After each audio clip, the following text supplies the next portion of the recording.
Salam sehat, saya Randy Teguh, Ketua Umum HIPLKI.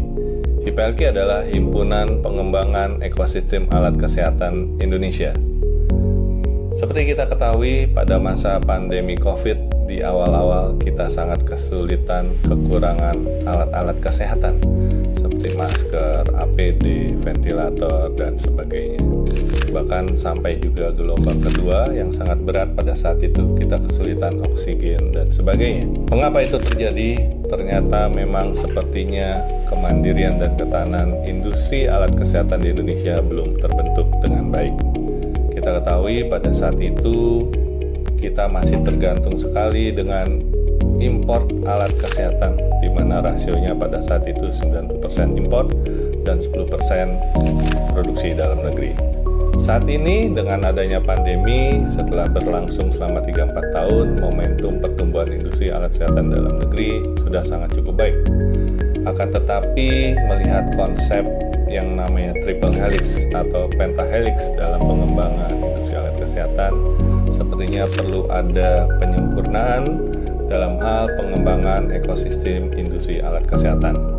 Oleh karena itu, kami hadir sebagai himpunan untuk mewadahi semua unsur yang ada di dalam konsep triple helix atau pentahelix tersebut. Anggota HIPLKI adalah mereka yang bergerak di dalam industri kesehatan di hulu seperti peneliti, akademisi, research and development perusahaan, dan juga mulai ke hilir di mana ada industri pembuat alat kesehatan, industri komponen, bahan baku, lab-lab uji, bahkan sampai juga distributor yang menyalurkan alat kesehatan ke seluruh Indonesia, dan juga yang mereka memberikan layanan purna jual atau after sale service.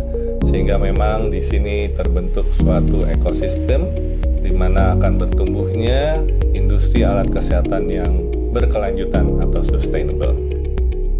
Apakah program-program HIPLKI yang bisa menjadi unggulan?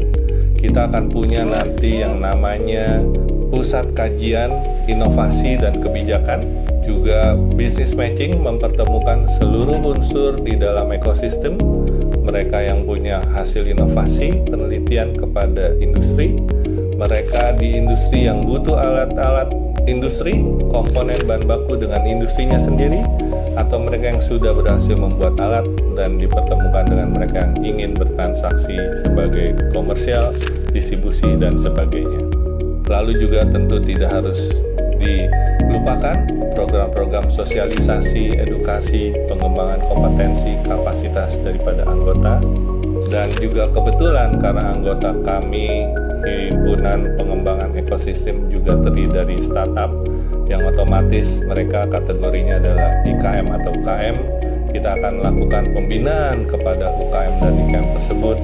Kita akan bentuk jejaring-jejaring untuk akses kepada pendanaan dan sebagainya. Oleh karena itu, kami merasa Himpunan Pengembangan Ekosistem Alat Kesehatan ini akan memberikan manfaat yang besar kepada pertumbuhan pengembangan industri alat kesehatan dalam rangka mencapai kemandirian dan ketahanan alat kesehatan yang bisa mungkin nantinya mencapai tujuan akhir Indonesia Emas di tahun 2045. Ya, oleh karena itu, saya sangat berharap dengan lahirnya HIPLKI ini akan betul-betul bisa diterima oleh seluruh pihak, stakeholder terkait, industri, para periset, akademisi untuk bergabung bersama kami, bersama kita dalam rangka mencapai Indonesia Emas di tahun 2045. Terima kasih, salam sehat.